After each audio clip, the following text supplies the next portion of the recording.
Member for Mamaroneck-Tentramar. Mr. Speaker, yesterday during question period, I was asking the Premier if he has read the executive summary for policymakers of the UNIPCC when the Minister of Environment decided to get up and launch into a tirade, asking me if I have read the Climate Change Action Plan introduced by the previous government and adopted by the current government. Of course I have read the action plan, Mr. Speaker, and of course I support it. The Minister said he supports it too, but I haven't seen that much action to implement it yet.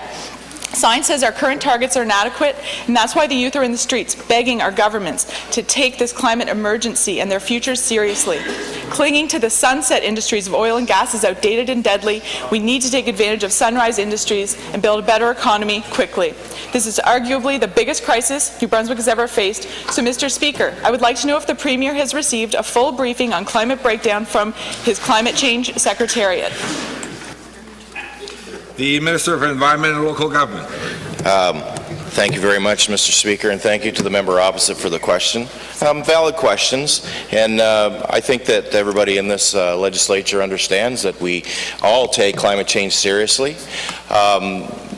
What the member opposite seems to be stuck on is that everything has to happen today or yesterday or the day before, Mr. Speaker. Now, we all know that in the real world, governments don't work that fast. However, we have put a priority on the Climate Change Action Plan, obviously. We have put a priority on lowering our emissions, and that just isn't a priority that started today. That isn't a priority that started yesterday. This is something that the province of New Brunswick, with many successive governments, have been addressing over time, with the reduction of coal, with moving into wind energy and other renewables.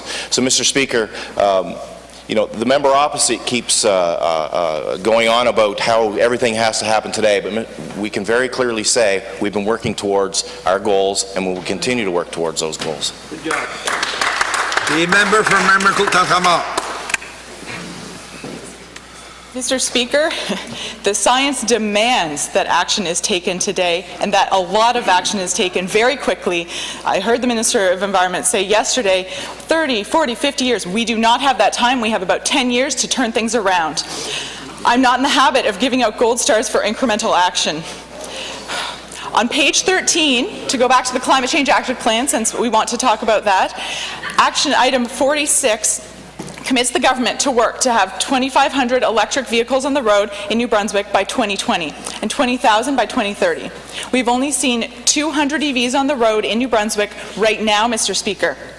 The government could help those who want to purchase EVs by implementing action item 47, an electric vehicle strategy. I want to know what the Premier's plan is to implement an electric vehicle strategy to help the province reach its goal of 2,500 electric vehicles by next year and 20,000 by 2030. The Minister of Environment and Local Government. Mr. Speaker, the member opposite and I had this discussion about electric vehicles one day on the political panel, I believe up at CBC last year. And at that point in time, she truly believed that every senior in rural New Brunswick should buy an electric vehicle. Man. And I clearly asked her, where do you think those people will get that money, Mr. Speaker, because they cannot afford an electric vehicle? Electric vehicles are very expensive. And she well knows that, Mr. Speaker. So before we go and take a really rash decision and force people to have electric vehicles without them being able to afford them, it's a lofty idea, and I get it. But right now we have more charging stations in the province of New Brunswick than we have electric vehicles. So if the member opposite is driving an electric vehicle today, I'd be glad to know about that, and I would be more than happy to go for a drive with her in her electric vehicle, Mr. Speaker.